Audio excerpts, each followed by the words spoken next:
stop using heavy moisturizers on your skin. They're not absorbing.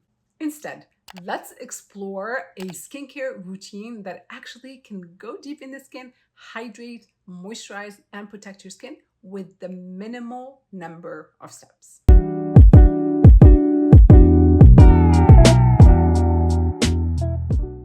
If you're new here, my name is Nadia Ben-Shakroun. Welcome to the Beauty Doctrine, home of functional beauty, and that's where beauty meets health. I'm here to teach you about the best ways to get your very best skin from the inside out and the outside in without intervention. Today, I'm going to teach you the most basic routine, so the minimum steps that you absolutely need for maximum impact. Step one is cleansing. I always say that cleansing is half the battle. Why? Because people come to me and say, I have large pores, or I have acne, or dry skin. All of those can be a result of poor cleansing. I'll explain. Cleansing is the foundation of any skincare routine, but it's not about stripping your skin bare. A gentle cleanser should effectively remove impurities and excess oils without disrupting your skin's natural barrier. Your skin's acid mantle, a thin film on the surface, needs to stay intact to protect against environmental aggressors and maintain hydration. A gentle pH balanced cleanser is key to preserving this barrier, ensuring that your skin remains balanced and ready for the next step. So what is the right cleanser and how do you use it? So let's first talk about morning. I see many dermatologists all over the internet saying you do not need to cleanse in the morning. That is wrong. So I'm hoping that they're meaning you don't need to use a harsh cleanser in the morning, but you absolutely need a gentle cleanser, because when the previous night you cleanse your face and put all your skincare on and you went to bed, what's happening there? You have hopefully a nice occlusive layer of skincare.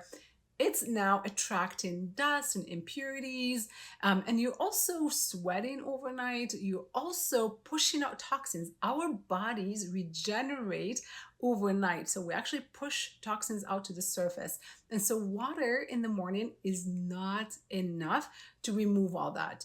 So you want those oils from your PM skincare to come off. Any residual ingredients like retinols, like alpha hydroxys, all those things that people use overnight, you want those off your skin. That way it's fresh. It is able to start absorbing your fresh set of skincare in the morning without a potential for interaction with the sun. Because if you have alpha hydroxy acids on your skin, you go out in the sun, you could develop hyperpigmentation. And plus, you can have an issue with absorption because those oils are still in your pore. Water is not going to get into the pore to cleanse the oils from your last night's moisturizer. The other reason that a morning cleanser is extremely important is because I love using red light therapy, and I recommend it to all of my clients, every single one of them.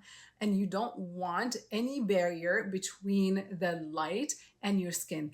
Light therapy can re-energize your skin. It can boost your collagen production, it boosts your ATP. It's phenomenal. It helps with inflammation, hair growth, you name it. Everybody by now should have an excellent red light therapy device that they're using in the morning, 3 to 5 minutes, and that's going to make the biggest difference in your skin. But I tend to digress.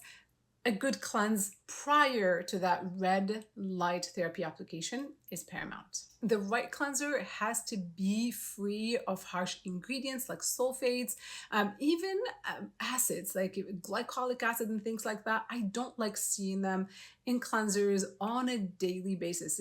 Those cleansers that you just go to every single morning or every single night, they shouldn't have a high amount of alpha hydroxys unless they are maybe mandelic acid or lactic acid, something that's really, really gentle.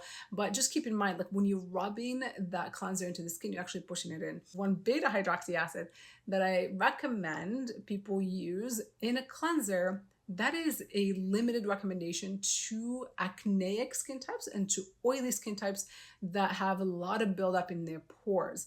But the rest of us, like I'm a dry skin type, my skin has no ability whatsoever to produce any type of oil. That would be completely wrong for me. And so this is a mistake I see, is just think, okay, there is an exfoliating cleanser, or this one says pore minimizing cleanser, I'm going to use it. Please don't, because cleansers cannot minimize pores. When a brand tells you that, that just means it probably, highly likely, has a beta hydroxy acid, which is salicylic acid, that's going to go inside the pore. It's pretty harsh. It's going to go in and clean it out. And that sounds really great for a lot of us, but no. For those of us that have pretty normal skin or dry skin, we want to hold on to our natural oils because those actually, they're the lipid barrier. They make up that lipid barrier and they keep our skin protected. And so the only people that should be kind of trying to get rid of that excess oil is those that have skin that overproduces oil. And so you got to get those nuances right. And those are not that many people. The majority of us actually don't produce that much oil, and we produce less and less of it as we age. Our skin thins out, our ability to actually, or the ability for the skin to hydrate itself or moisturize itself naturally kind of diminishes over time. So those are case by case basis. They're not for everybody. So go for a creamy cleanser that has a clean list of ingredients. Now that we've cleansed properly and gently, the next step is a mineral mist. That's what's going to give your skin hydration. But there is a small problem, and that is the fact that most water products that we apply on the skin evaporate before they can actually make their way into the epidermis. So we need to help them along. That's where a humectant is absolutely needed. The most famous humectant out there is hyaluronic acid. It is also known as hyaluronin or sodium hyaluronate, and there's also glycerin. But my preference is hyaluronic acid or both, but I truly feel that everybody should be using a hyaluronic acid, which is going to be step 3. But let's go a little bit deeper into step 2, which is a hydrating mist, and then we'll get to a hyaluronic acid serum. A mistake I often see in the beauty industry is the focus on pH balancing toners. A lot of times they are exfoliating. So there's this really popular BHA toner that everybody's using. We don't want to be using BHAs every day. We need to be focusing on mineral mists. Mineral mists are overlooked almost completely in the beauty industry, but they play a vital role in enhancing your skin's ability to absorb the product that follows, as well as calming it. So if you think silver, magnesium, copper, all of those are phenomenal minerals that we absolutely need to synthesize collagen. You cannot make any collagen without copper being, in your body. So if you're deficient, you're in trouble. Magnesium is going to be calming. Zinc is also calming. Malachite is an antioxidant that really helps defend the skin from environmental aggressors. A lot of these minerals are also soothing. They're anti-inflammatory. They're going to support your skin's natural healing processes and provide a layer of protection against pollutants. This is particularly crucial in an age where our skin is constantly bombarded by free radicals from pollution and UV exposure. So now let's talk about step 3. This is extremely important. A serum that is water-based, that is rich in hyaluronic acid, but a small molecular weight hyaluronic acid, not a big one. A lot of them, if they're sticky, like The Ordinary, they just sit on the surface of the skin, they're not going to do much for you. You want your hyaluronic acid serum to be watery, to be very light, so it can actually absorb and bring that mist with it. You want it to draw those minerals into the skin versus everything just sitting on the surface and evaporating. This has to be done right. So let's just chat real quick about hyaluronic acid as a molecule.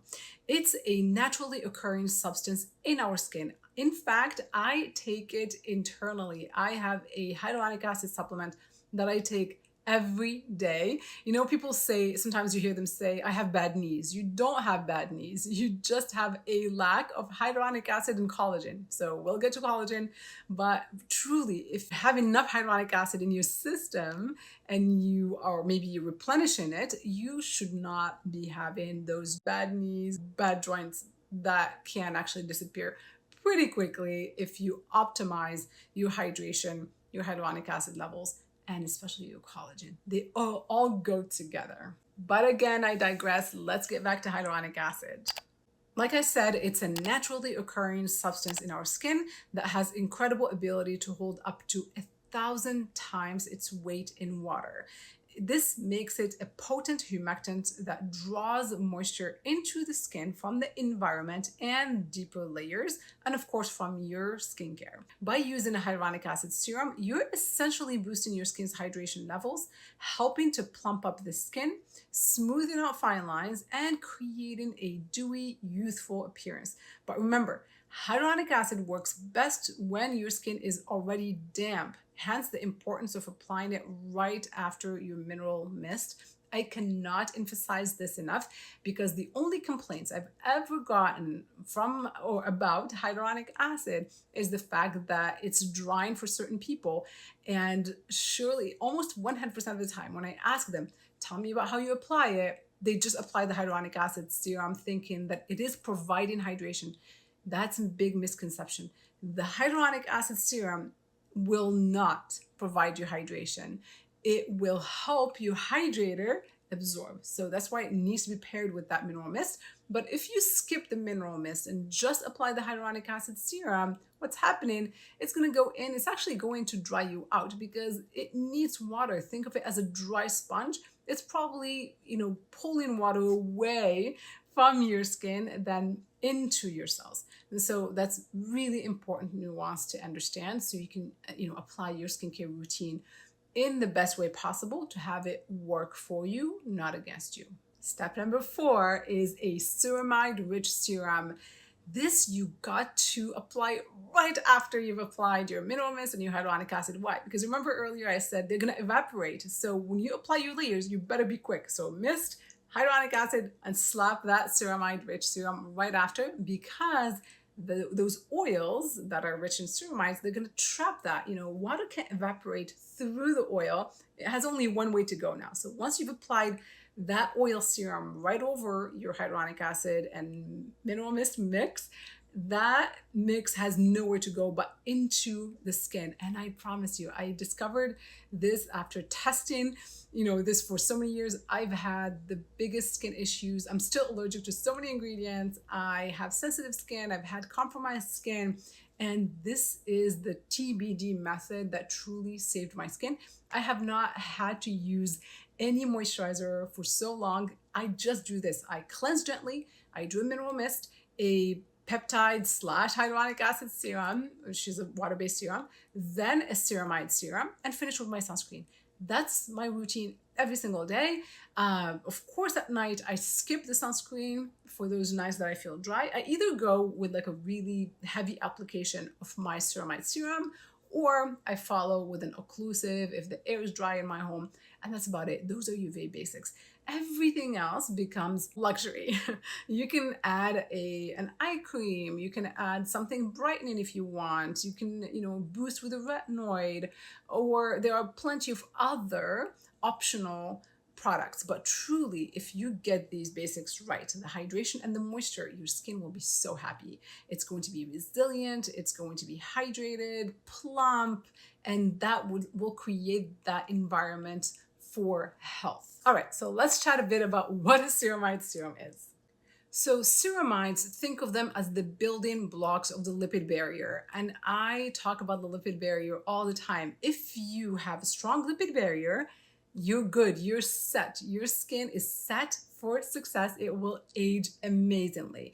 And so I want you to think about all those cells as my fingers. I'm sure those that follow me on TikTok, they've seen me do this demonstration all the time on live streams. And so these are all the cells. They're bound together, glued tightly together by the lipid barrier that's made up of ceramides. And so you want an oil or a ceramide-based product that is as close as possible to your natural skin composition to help strengthen that lipid barrier. So you want more of that glue. Why is that important? Because it's going to trap that hydration in. Our skin ages because we lose hydration. So you want to trap that, prevent that moisture loss, but you also creating that barrier to prevent pathogens and pollution and free radicals and all these things that we don't want to actually absorb into the skin. So a ceramide-rich serum is vital to your skin health. If you are sensitive, if you tend to have rosacea, if you tend to get red, if you have any skin issue, you need to be looking at ceramides. And guess what breaks up ceramides? What depletes them? What breaks up that lipid barrier? It's all those things you all are scratching your faces with. So a lot of times people are using mechanical brushes, even like harsh washcloths, physical scrubs, obviously, even chemical exfoliants when they're overused. So just know every time you layer any type of exfoliating mask, brightening mask on the skin, or serum or moisturizer, those brighteners and exfoliants are everywhere, whether they're chemical or physical, you are chipping away at that lipid barrier. Also, preservatives tend to do that. So a lot of water-based products are really high in preservatives because obviously they need it. So the preservative is good for the formula, but it's not good for your skin. But guess what? You're transferring, of course, the product along with all of its preservatives onto your skin. So we have to be really careful how many water-based products we are layering. We need to use ones with gentle preservatives, the least amount of ingredients, and we don't need several water-based products. I always limit my usage to two, a mist and a water-based serum. And obviously they have to be really clean with no citrus ingredients, no fragrance, no irritants, and a preservative that's gentle on the skin. So forget all those promises with like Korean beauty, it's going to change your life. Maybe certain Korean brands are okay if they're fragrance free and they're actually good and gentle, but many that are out there, they're just built to sell a ton of products. So there's this idea where that was created that you need to layer so many serums for you to get glowing skin or glass skin.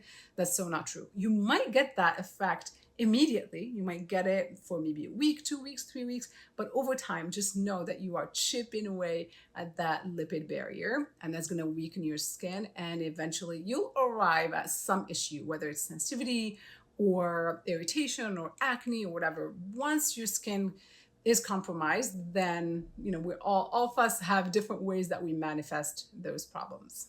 So now that we've cleansed gently, we've misted, we've hydrated and moisturized, there's only one thing that's left is to protect. You want that physical barrier from the environment and the sun, and that is a non-nano mineral sunscreen. And so I love zinc. I think it's really the only viable option that has the least potential for problems, the most protection for the skin because it really truly gives you that physical barrier. And I prefer a formula that is built in oils so that it's moisturizing and it doesn't need those preservatives. And so usually I just get products that have the packaging acting as a preservative because there's no oil, no water. And so just remember, anywhere there is water, there is requirement for preservatives.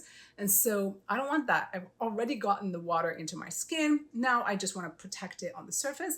And so the product that makes sense is a zinc sunscreen that is preservative free, but it also has to be water free. And so just an oil-based zinc sunscreen. So for nighttime, we can repeat everything I just talked about, so I won't bore you with it again, except we take out the sunscreen and we put in two products. So the first and the last. So that's how we change up the night routine. We just change the first step and the last step.